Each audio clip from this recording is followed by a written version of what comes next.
Welcome back to Pretty Girl Rich Era.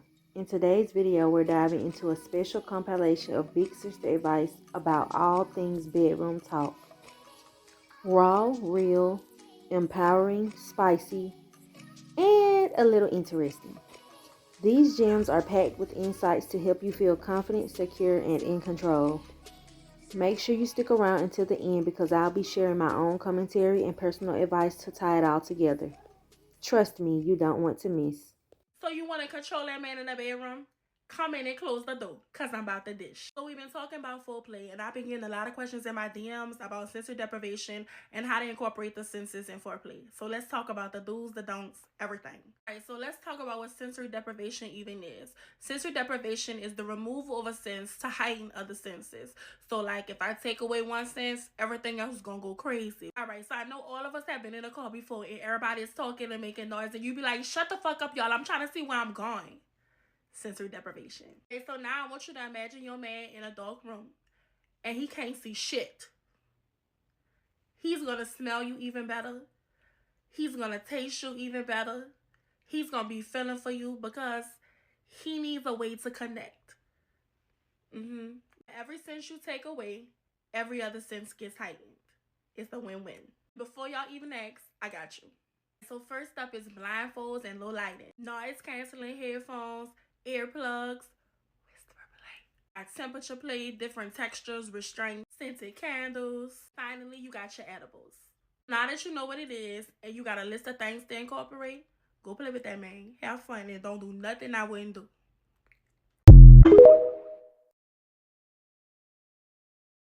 All right, ladies, listen up. I'm going to be giving you some pro tips when it comes to EX with the S in front of it.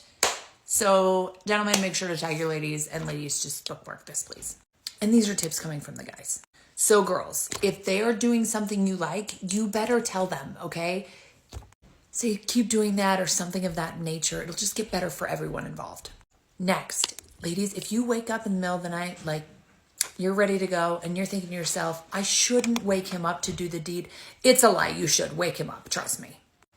Ladies, use the tongue. There is nothing better than a really wet, sloppy mouth hug.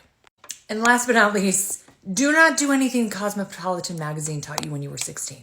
A chili pepper hand job is a terrible idea. We have Get a Grip and Whipped does a way better job. So what would you add? Drop it in the comments. So y'all eat these videos up. So here's part 3 of the bedroom talk. Oh, look at my finger. It's cooking. Anyways, so number 1 is gonna be to take action. A lot of times men are just expecting women to just lay there and be a princess pillow. So if you do this, it's gonna surprise him. By taking action and being direct, it could be a turn on. So how do you do this? For instance, if you're riding him, put a hand on his neck and just do a slight, or tell him what to do and what positions to get in. There is nothing more attractive than a woman that knows what she wants. And on the flip side, be totally submissive sometimes. Y'all could even have a safe word to where he could do whatever he wants to, make him feel like he's in control and has power, even though he probably won't do anything too crazy. And number 3, this is just common sense. Say his name. The sweetest words to a person's ears are their own name. And it's gonna boost up his ego. There's a reason there's a song called The Neighbors Know My Name. Cause you gotta say it.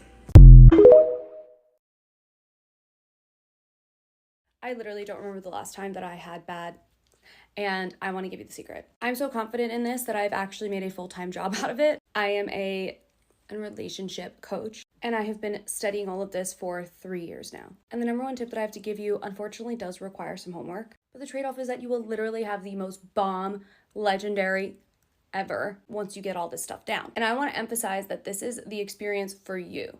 My tip is to improve your self-pleasure practice. This works in a couple of ways. First, it's really important for everybody to get their arousal system going. When we jump too quickly into the action, our brain is not really ready for all of it, and so it's really hard to feel like in the moment. When we enter full arousal, it is considered an altered state of mind similar to dreaming. When we can really be in that moment, it's a lot easier to let go of being distracted by our to-do list or am I taking too long or all of that BS. By the way, the average time for a vulva owner is between 8 and 20 minutes, so you're not taking too long. After we're warmed up, we're able to explore different patterns and rhythm and techniques and different areas of our vulvas that actually have tons of nerve endings and are able to give us a lot more pleasure than just sort of like that one little spot. And I wrote an entire guide on warm-ups, the main event, how to have multiples, how to go from recovery into multiples, to be clear. There's even a section on how exactly to incorporate this into like partnered play, because that's really the big thing. Once you're able to know what you like, you have to be able to have those conversations with your partner, and that happens in the midst of the activity. You need to be able to vocalize and say, this feels really good. Let me show you what feels good, that sort of thing. All in the guide. I want you to be able to play yourself like an instrument so someone else can learn how to do that too. But if you yourself only know half the keys, you can kind of make music, but you're definitely not going to be able to play Mozart. You deserve Mozart level. And you can learn how to do this without my guide, but I will say it did get a round of applause from a client that I sent it to like 2 weeks ago. And I had another client for the first time in her entire life, and she is in her 30s. So trust, I will not steer you wrong. Put in the work, put in the time. It will change your life forever. This is the most important thing that I've ever learned about sex. Sex is meant to be fun. Sex is about exploration. I think within porn and things like that, we learn that sex is this performance and that it's really meant to be serious and that you're there to like impress this person and make them think that you are sexy and that you are good at sex. But there is no good at sex. Like, sex looks different for everybody. And if you are someone, when you feel like the moment you start having sex with your partner or the moment it turns into that, you start to kind of play into a character, and it's like you feel like you can't break character, or you can't laugh, or you can't say the things that you want, like, oh, can we turn these lights off, or can we turn this way, or can we close the door, or can we do this thing? If you are scared to like interrupt the moment, then you need to think about this. Ask yourself if you notice yourself mimicking things that you have seen in porn because you feel like that's what you're meant to do. Like, do you make certain noises? Do you say certain things because you've heard it and you just assume that that's what your partner is going to like because it might not be what they like? And on the contrary, if it's not porn that you feel like the influence comes from, but growing up maybe super conservative and really seeing sex as, if anything, a bad thing or something that shouldn't happen out of marriage or whatever it is, then you might more so feel like it's something that is so valuable that it needs to be taken seriously because it's like this beautiful moment and blah, blah, blah, blah, blah. And then you feel pressure because of that. I want you to know that you deserve pleasure. You deserve to feel good in your body, and that sex is for anybody who is consenting, who wants to be there, who wants a new experience, and it's for you. And you really need to take some time to ask yourself, where do my sexual influences come from? Where did I learn about sex, and how does that make me feel about sex now? Because until you start to look back to where you learned all these messages, it's not likely that you're going to break them down and you're going to live your whole life just assuming, oh, this is what sex is. But it isn't necessarily what your parents think it is. It isn't necessarily what you learned even in school about it. Sometimes our sex education is not very good. Most of us know that our sex education is not very good. And that's why we do this. This is why we talk about it. And this is why we make sure that we're having these conversations. If you need a space to learn about more, to think about sex, to even explore what sex could look like for you, follow for more sex and relationship tips, because this is what I do.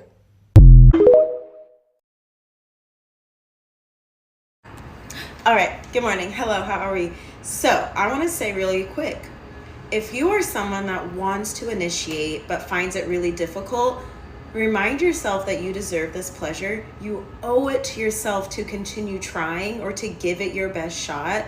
And regardless of what happens, they say no, they reject you.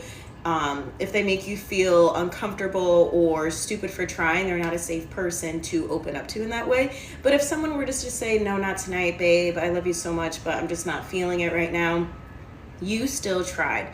That was still successful, okay? It's successful because you put yourself out there. You got out of your comfort zone. You put on that piece of lingerie that's been sitting in your drawer, and you grabbed your partner's hand and said, come with me. And maybe they still said, oh, I'm not in the mood right now, or you just caught me at a bad time. You still you still get the W in my eyes. And I just want to remind you to keep trying, to continue initiating. Again, if someone makes you feel stupid for doing so or laughs and makes you feel uncomfortable and embarrassed, then they are not a safe person to open up to vulnerable like that. But yeah, I just have been working with clients, and that's what they want to do. They do want to put themselves out there.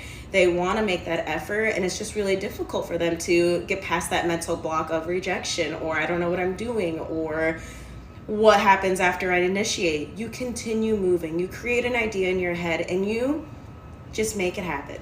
Okay, you have to give yourself a chance to make it happen. And when we talk ourselves out of those opportunities, out of those moments of, you know what, I'm going to initiate tonight. I'm going to just go for it. I'm going to put on the lingerie. I'm going to put on that silky robe. I'm going to grab my toy and grab my partner, whatever. I'm going to say the dirty words that I just can't get out of my mouth. Give yourself permission to be seen trying. Give yourself permission to do something different. And I'm going to still say you're successful. Even if the experience doesn't happen or it doesn't go exactly how you planned, the fact that you put yourself out there and you initiated is everything. That is a huge step for a lot of people, and it's a really big deal for a lot of people. So be proud of yourself. Try it tonight. Try it tomorrow. Talk to your partner on how they like to be initiated too.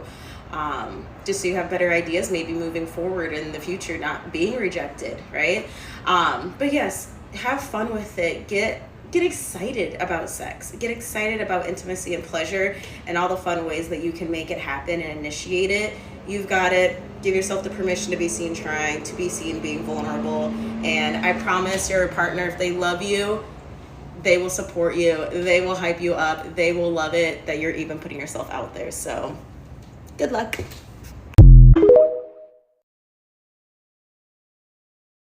Big sis schmeck's advice that I wish I would have known sooner. It's okay if you always need aftercare, even if you haven't done anything kinky. If how somebody is interacting with you in a sexual way is giving you that pit in your stomach, listen to the gut feeling. Just because a toy or move worked for your friend doesn't mean it's gonna work for you. We all have different anatomy, and that is totally okay. Decreased arousal and decreased interest in sex is going to continue if you don't stop doing this. You have to stop being a spectator in your own experiences. I know this is so much easier said than done, but the more we get in our head, the more we question ourselves and every little thing we do, we say, we don't do, we don't say, it's pulling us away from being present with ourselves and with our partner and with that beautiful experience. And the more we get in our head and ask all these questions and assume and wonder, the more we're pulling ourselves away from sensual pleasure. The sensual pleasures meaning the taste, the touch, the smells, the things we hear, all of those things we can't be present with and enjoy because we're so caught up in our own head. I want you to start taking time to get in the right headspace before sex. And for me and for a lot of my clients that I work with, when I say before, I mean during the day, like in the morning. Way before, meaning you can get present with yourself throughout your day-to-day. If you can get present and intentional with your day-to-day life, then you can take that back to the bedroom.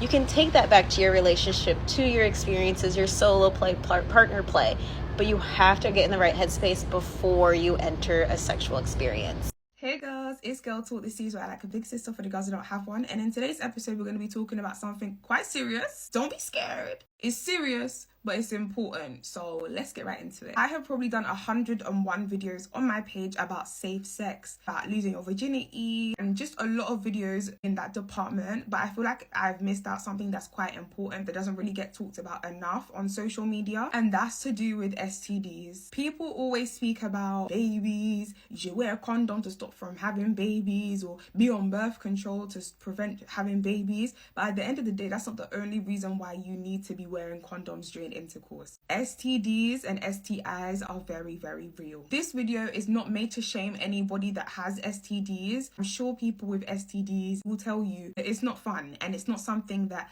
you should want for yourself. It is something that can change your life. A lot of these STIs can in fact stop you from having children in the future. Some of them are permanent, meaning that you can't get rid of them and you're going to have flare-ups for the rest of your life. And some of them can actually kill you. People like to downplay STIs and say things like, everybody has HPV-1, everybody has a cold sore, or with AIDS, there's medicines that you can take, you don't have to die. However, it doesn't mean that you should want to have these life-changing things. So it's important that every single time that you engage in intercourse, you wear a condom. It is not just to keep the babies away, it is to keep yourself safe. Again, I know people with HIV, it's a lot easier nowadays with the medicines that are about. However, you do not want to have the chance of losing your life because of STIs when they are preventable. One thing I've always been taught as a child is prevention is better than cure. It is better to prevent something than to have to cure it for the rest of your life. Herpes is one that is more common. However,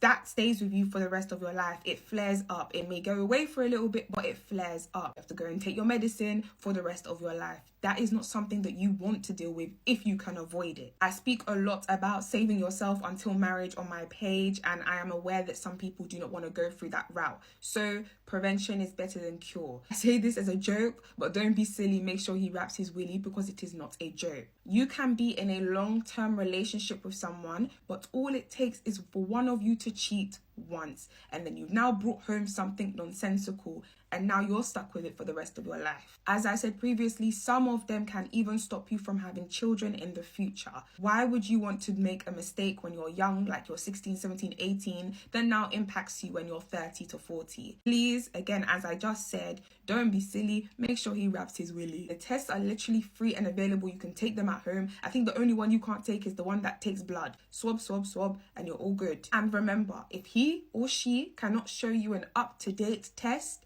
don't drop your pants for nobody. Peace out.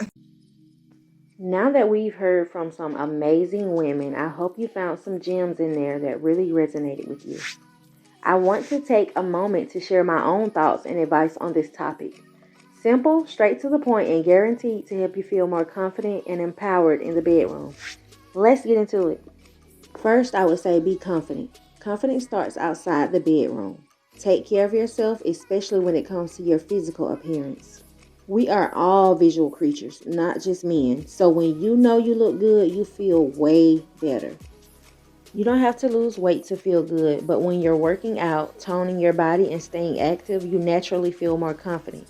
It's about showing up for yourself and knowing you're putting in the effort. You'll carry that energy everywhere, including the bedroom. Next is be intimate. If your partner is a man, remember that they're often not used to being catered to in the bedroom.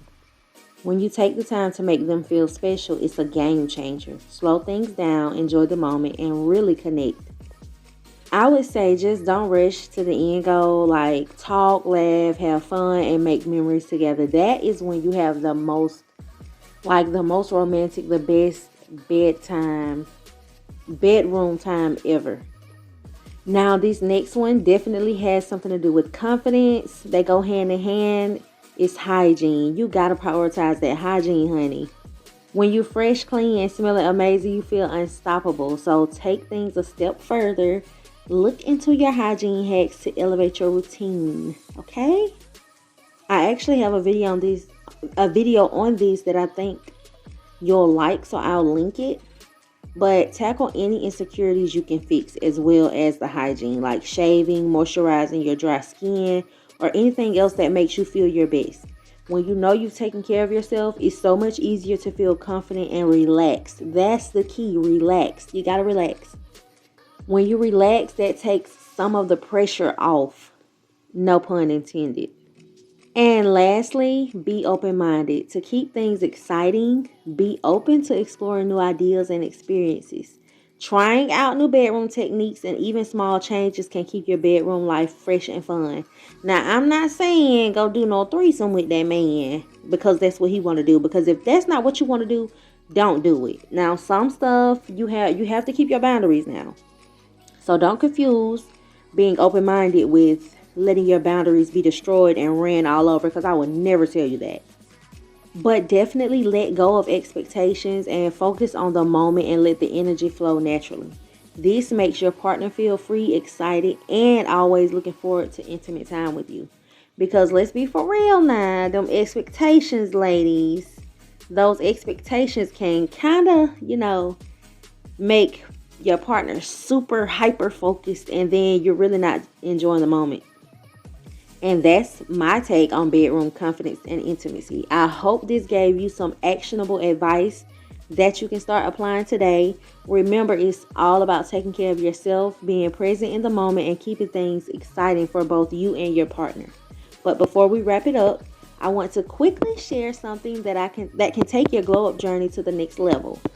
Our 30-day glow up journal planner. This planner is packed with tools and prompts to help you stay consistent, organized, and intentional about your personal growth. Whether it's building confidence, setting goals, or just feeling your best every day, this journal has you covered. I'll link it below in the description so you can grab your copy and start glowing up today. Thank you so much for watching. You know I really appreciate y'all. Y'all know this. Don't forget to like, comment, and subscribe for more tips to help you heal, level up, and become the best version of yourself. I'll see you in the next video. Bye, loves.